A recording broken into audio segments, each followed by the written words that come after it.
G'day folks, Scott here. Today I'm doing my complete spoiler review for Solo, a Star Wars story.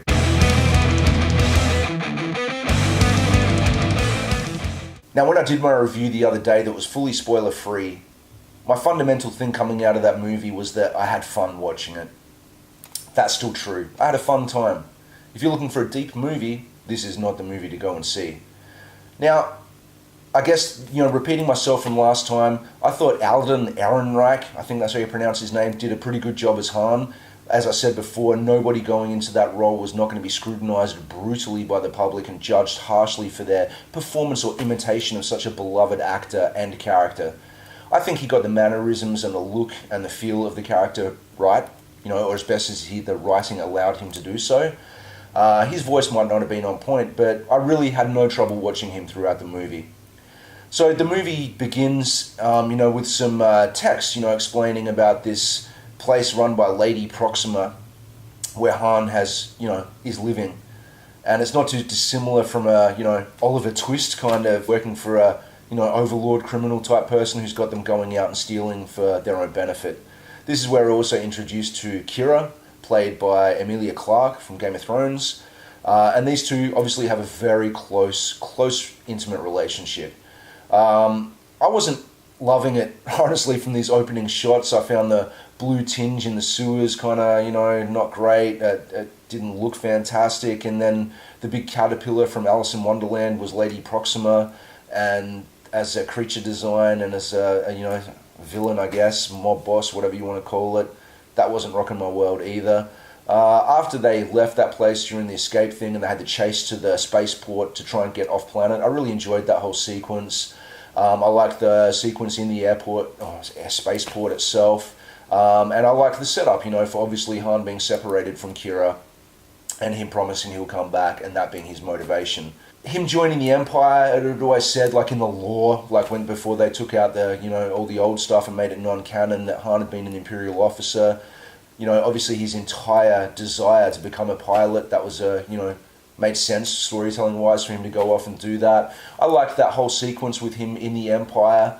That obviously introduced Woody Harrelson's character, Beckett, who became, I guess, was supposed to be Han's mentor. Like these two, then partner up after the events on there. And obviously that whole sequence on that planet led to his meeting with Chewbacca. And I liked that. That obviously, I have some concerns, I guess, because it was always lore that it was kind of Chewbacca had a life debt to Han, and although Han being thrown in that pit with him definitely led to Chewie getting out, Chewie had just as much effort in releasing Han from there as Han did releasing him. That was cool, I liked that. To be honest, everything throughout this movie that was Han and Chewie together, I really liked. I thought that the dynamic was there, and that was another big part of this story that could have gone wrong if they couldn't get this new actor as Han to have that same chemistry and bond with Chewbacca, and he did, and that was cool. So they obviously, then go off and do this heist, which was probably one of the better action scenes from the movie, which had Beckett and his crew who'd been trying to run the heist, on that Imperial planet where the battlefield where they met Han. And that was cool, the trains like spinning on their axes around they went corners, and that made that whole sequence, really interesting to watch. I really enjoyed that. They, through the course of that, get introduced to Dryden, played by Paul Bettany, who's basically the crime overlord. That at least Woody Harrelson, like the Beckett, was working for. This heist where they were getting these fuel things was supposed to be for him, and because that didn't pan out through, circumstances of another gang of mercenaries trying to steal the same stuff, and Han basically deciding to blow that stuff up to save everybody's life, that they now owe this guy another debt, and Han comes up with this idea to go to the spice mines, as mentioned earlier, in reference comments in the Star Wars, original trilogy, to get this stuff as a raw mineral, and then they've got to do this incredibly quick distance to another planet to then refine it so that it doesn't blow up. This obviously reintroduces Qi'ra, where Han actually hasn't had to go back to Corellia and rescue her. Paul Bettany's, bad guy, he's okay. He's definitely got that, hey, I'm your friend, but if you betray me, I'll kill you kind of thing going on. It's a very safe bad guy. So they go off that. They basically, turns out that they've got to do the Kessel Run, which is this infamous thing that we've always known that Han did quicker than anybody else, and the 12 parsecs thing has always been like a thing. And then when Rey misquoted it in Force Awakens, and he corrected her, so that's always been this infamous part and this really big part of Han's story. And of course, this movie was going to tell that. What they needed was a ship that was ridiculously fast to get them to travel from point A to point B with this explosive mineral so that they could refine it. And that leads them to meeting Lando Calrissian. Now, I said in the other review that I felt that Donald Glover playing Lando Calrissian made perfect sense to me from the day that I heard about it. I'd never seen trailers or anything like that, so I didn't actually see him play Lando until Lando showed up in this movie. And he was great. I had no problem with him at all. He certainly, put some effort into somewhat mimicking Billy D. Williams, but it was his own as well. And he was very much, for me, in character of how I thought Lando would behave. Lando obviously being the first owner of the Millennium Falcon. So they have a game, Sabacc I think it's called, the card game that they play, and it turns out Lando cheats and has this little gizmo to give him like a card to win on there. Han had sort of tried to win the Falcon from him at that point, and that of course means that they employ Lando, have some funny negotiations with him to come up with a price that he will accept to go and do this, and he joins their quest and goes off on their adventure. Seeing the Millennium Falcon in a different state was really interesting to me. I really liked that. I'd seen a poster before I saw the movie, and straight away I was like, oh, how come the gap at the front of the ship is filled in here? What's that all about? And that obviously turning out to be a escape pod that Lando had installed on the Falcon. And I love the brand new condition of the Falcon, like going through all the living areas and seeing the quarters actually that you'd never seen before, and it's all new leather and it's all clean and white, and I really loved seeing it in that condition. The dynamic between them was great. So they go off to the spice mines, and Chewie ends up freeing a whole bunch of Wookiees, which was cool, and they have a set piece battle to get out of there with these things, and they fly off. I think Lando got shot during that scene, and it ends up with Han flying the Falcon for the first time. They go off and do the Kessel Run. The Kessel Run being this like strange tunnel through this space storm, like a huge, big, crazy asteroid storm, and it has this lit tunnel that's been sort of surveyed through it. And they go through there, and a whole bunch of shit happens, and of course it ends up that they've got to, they come across a Star Destroyer, and the Empire start attacking them, and that's definitely the best action sequence in the whole movie. They have to leave the tunnel, they go into the crazy asteroid thing, TIE fighters are chasing them. I loved how the themes musically harken back to John Williams' original score from the asteroid chase in The Empire Strikes Back, which is some of my favourite music from any Star Wars movie. But then using the themes, the one thing that shit me that I hate is a fourth wall breaker, where when Han was in that spaceport at the beginning of the movie and he gets the idea to join the Empire to become a pilot to get off planet and set about his adventure, they're playing Vader's theme as a television ad for the Empire, and I hate that. I hated that in Alien Covenant when David played on the flute the theme from Prometheus. That fourth wall break for me does not work at all, and it really pissed me off. That was probably my biggest moment of the whole movie. They come across some weird big space monster thing, and they almost get sucked into a gravity well kind of black hole thing. Han has the plan to jettison the escape pod that Lando had installed to distract this big monster, and they throw some cool fuel into the engine, and they blow their way out of there, and of course makes the ship go faster than it possibly could have, and gets the space run done in the 12 parsecs, and they get through all that. And that sequence was really cool. I found it interesting, I found it fun, it was very entertaining, all the dynamic with everyone. One thing I forgot to mention through all that is Lando's compatriot robot sort of partner being L3. I think it's L337, but it's referred to as L3. My daughter really liked that, and the crowd really liked it, and it had some funny lines, but the second it came on screen and started speaking, I was like, you just did this because everybody liked K2SO in Rogue One. This robot, 100% to me, just seemed like, we killed K2SO, obviously we can't have that kind of droid again, but we need something like that again, so here we go. Actually, I liked where it went with that. This droid ended up getting killed on the spice mines and blown up, and Lando obviously had his big moment where he went out and saved her, and then Han came out and saved Lando when he got shot. I'm only remembering all this now. Out of all that, the one thing I liked was them to escape this storm and to get through and do the Kessel Run. That they were like, well, look, no one's ever mapped it out quite like this to get the thing, and They were like, oh, L3 was like the best navigating droid there ever was, and they come up with the idea to install her, not consciousness, but install her into the computer system of the Millennium Falcon to get her to plot this course. Now, what I like as a Star Wars fan is that pays off much later in The Empire Strikes Back, when C-3PO is trying to go through the systems on the Millennium Falcon to find out why it won't go into hyperdrive, and he specifically makes note of the fact that, look, this ship is like, speaks really weird. It has a very strange dialect. The way it's talking to me is really odd, and I'm not used to dealing with that, and I can't quite understand what it means.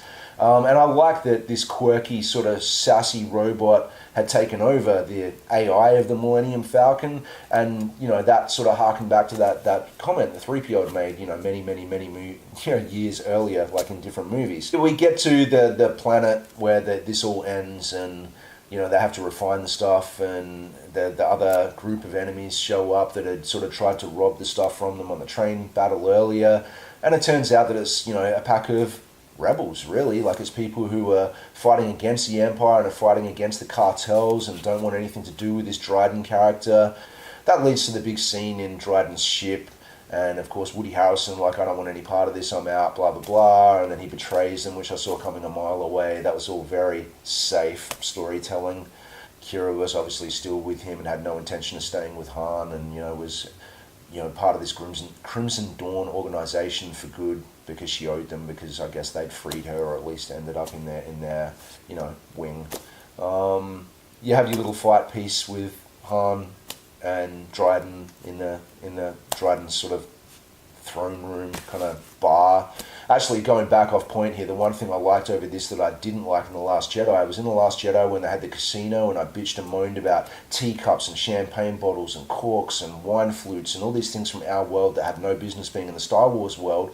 When you were first introduced to Dryden's space barge sail ship thing, and it had this kind of bar on the top level with everyone intermingling, that was traditional Star Wars entertainment thing. The music was kind of different and Star Warsy, and you knew they were drinking and consuming alcohol and doing whatever the Star Wars equivalent of that is, but it didn't look like stuff from our world, and I applaud them for going back to that. After the whole fight, and of course, Kira ends up saving Han and killing Dryden. Some point in the movie when she becomes, she can fight, she mentions Teräs Käsi being this reason she could fight, which is a form of Star Wars martial art. The nerds will know there was a PlayStation 1 game back in the day called Star Wars Masters of the Teräs Käsi, which was like a Mortal Kombat Street Fighter kind of one-on-one fighting game, and that was a reference back to that form of martial art. She stays on the ship, Han leaves, she's like, nah, I'm staying with them, I'm not coming with you. Han and Chewie bail and do their own thing, and then of course there's a big reveal. So Kira, now takes over. She picks up the Crimson Dawn ring, and she's like, okay, she's taking over. And a hologram comes on, and you hear this figure talking to her and sort of enlisting her and acknowledging that, she's there. And the big reveal is that is Darth Maul. It was great seeing Ray Park back in the role, and they got Sam Witwer, I think his name is pronounced, to voice Darth Maul in both the Clone Wars and Rebels. And anyone who watched Clone Wars and Rebels obviously know that Darth Maul came back ages ago, and he had crazy spider mechanical legs, and then he had the legs that he had in this movie installed, and that went right through to Rebels. And if you haven't watched Rebels, I don't want to ruin anything for you, but there was some amazing stuff in that series and the Clone Wars. And if you like Star Wars and somehow you still haven't watched Clone Wars or Rebels, get on it. And that's it. There's mentions on here where, I can't remember who, but Han gets told about another job. I think he hears it from Beckett, that would be on Tatooine for a big-time gangster who has a big-time, big-paying job. Obviously, we return to Han tracking down Lando again and having the card game part 2, and this time, of course, knowing about the little device where Lando had been cheating and managed to sneak that card out of him when they sort of greeted each other, and great dynamic there again. And of course that leads to the infamous finally winning the Millennium Falcon from Lando. I liked how the first time Han flew the Millennium Falcon, he completely wrecked it and put it on its course towards them. Him and Chewie doing their home repairs all the time, and the rest of the ship falling into disarray. That makes perfect sense for the way we know that ship later on. I liked all that. I found that then it just sort of ends. I really would have, as a fan, loved it to have ended in Jabba's throne room, just like a quick shot of Jabba or that. I guess they're leaving it open for one more movie with at least Kira's character still being unresolved, and the fact that, if we're going to go through all this, I'd really like to see Han piss off Jabba the Hutt, piss off Greedo, first come across Boba Fett, and none of those key parts of Han's backstory were included in this movie. For me, the Darth Maul element should hopefully really pay off in the Obi-Wan movie that comes out after Episode 9. So 2019 we've got Episode 9, I believe 2020 we'll get Obi-Wan. They've not really said what's after that. The other day, James Mangold, who made Logan, apparently was announced to be making a Boba Fett movie, and my goodness, if he got to make an adult, Logan-style Boba Fett movie, that could be the best stuff ever, but I'm off point here.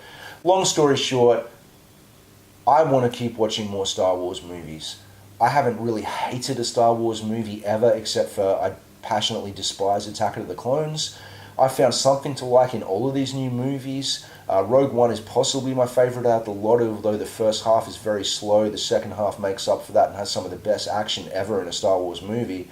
But I'm happy to keep going, and I want to keep going, and I don't want Disney to lose their faith and their courage to keep making expanded stories and to keep sort of going off. It's cool that Han Solo and Rogue One were safe bets because they were within Star Wars canon and we already knew about them, but I want to get it to the point where they start going off and making wacky shit like Marvel did with Guardians of the Galaxy and stuff that's not on point, that's like off doing different things, because I think that's where these anthology movies and the Star Wars universe could really begin to shine. Anyway, that's all I really want to talk about with this. My fundamental thing was I liked the movie. I didn't love it. I had a fun time watching it, but I couldn't see myself loving it over and over and over again like I have other Star Wars movies. But I guess that'll come down to how I feel about it time two. So if you made it through all this, thanks for listening to me ramble. I hope you got something out of it. If you feel differently about it, by all means, please comment and get back to me about that. I love talking about this stuff. Please subscribe to this channel if you haven't already, and I'll be back to review Hereditary really soon. Thanks.